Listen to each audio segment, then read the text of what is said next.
The change from winter to spring in the United States means more than just melting snow and blossoming flowers. It's the kickoff for severe weather season, when thunderstorms capable of threatening lives and property are most common. The National Weather Service, Pennsylvania Emergency Management Agency, or PEMA, and county emergency managers all set aside 1 week in the spring to highlight the hazards that severe weather can bring. They also take time to educate how each of us can prepare to stay safe. It's Severe Weather Awareness Week in Pennsylvania. We spoke with meteorologists at the State College National Weather Service office about the types of severe weather we typically see in the Keystone State. The main effects from thunderstorms are damaging winds, and we get a lot of those in Pennsylvania. Also, tornadoes are a threat. Pennsylvania averages about 15 tornadoes a year. Fortunately, they're on the weaker side, but they still pose a threat. Also, large hail can happen with thunderstorms, and also then heavy rains and flooding. So far in 2019, the National Weather Service has already confirmed at least 12 tornadoes this month in Pennsylvania. The state typically averages only 2 tornadoes in April and 15 tornadoes each year. Several of the tornadoes that occurred on April 14th and 15th were during the overnight hours, something that highlights the importance of being prepared at all times, like having a weather radio nearby. So just knowing your risk and being situationally aware, and knowing what you're going to do in the event that there's a hazardous weather bearing down in your location. While tornadoes often make headlines, other severe weather threats should not be underestimated. The life-threatening aspect of the flash flooding may be underestimated in some situations because in some cases, that threat may not materialize rapidly, but it's something that can happen very quickly. Most of the flooding deaths occur in automobiles and people driving into water. They think, well, I can get across. It's not that deep. So the turnaround don't drown is a way to try to educate and prevent people from driving into flooded waters or even walking into flooded waters. We get a lot more damage from straight line winds. That most cold fronts that come through will produce some damage somewhere, and the damage caused by those is 60, 70, 80 miles per hour, so just as strong as the weakest tornadoes.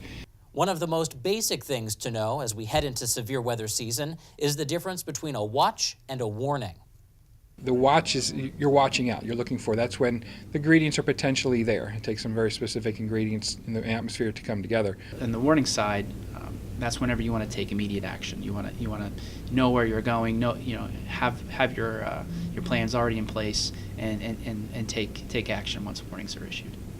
The Storm Prediction Center in Norman, Oklahoma, monitors the potential for severe weather days out. You'll often hear their outlooks for severe weather using the categories marginal, slight, enhanced, moderate, and high. The SPC will issue severe thunderstorm and tornado watches during a severe weather event.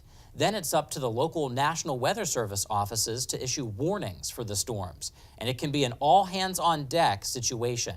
Most of us who are into weather, that's why we got into this, is watching storms and knowing the potential that's there. It's adrenaline is going. You're trying to focus on 10 different things at one time, but focusing on the radar. There's a lot of communication going on, not only internally, externally, with partners, getting people to doing multiple different tasks, from issuing warnings, coordinating watches, monitoring the social media. There's a lot more that we're doing now to provide support. I think ultimately when you can provide that kind of service and make those critical decisions to help people take shelter or to provide advance notice for something, so, a venue perhaps that that can take appropriate action because there's a storm coming. That is one of the most fulfilling parts of what we do. In the case of a tornado or severe wind event, make sure you know where to go. Your safe place should be an interior room on the lowest level of a building.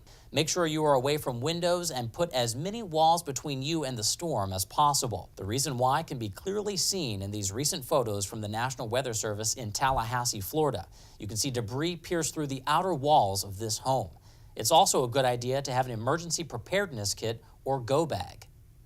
Have a source of weather information. Know especially if you're going to be outdoors, know what the weather's bringing that day. Have in your house some flashlights with extra batteries. Be aware of what's going on in your surroundings. During a severe weather event, storm spotters provide valuable information that can help save lives. We have a lot of tools here, a lot of computers, and we have a great radar system. But even the radar doesn't actually see the tornado, or see a storm. We're inferring what's going on from within the storm. So, giving us that ground truth, saying where we put out a warning, you think there may be a tornado from what we're seeing in the data. It's the spotters that can call us in and say, yeah, there's a tornado on the ground, or no, there's nothing happening with this, or there's large hail or small hail. So it helps us give it the ground truth of what's actually going on. The biggest takeaway during Severe Weather Awareness Week is to be ready at a moment's notice for when you need to take action. But be aware, be prepared, know your risk, have a plan in place so that whenever there's a warning issued for your area, you know quickly what to do.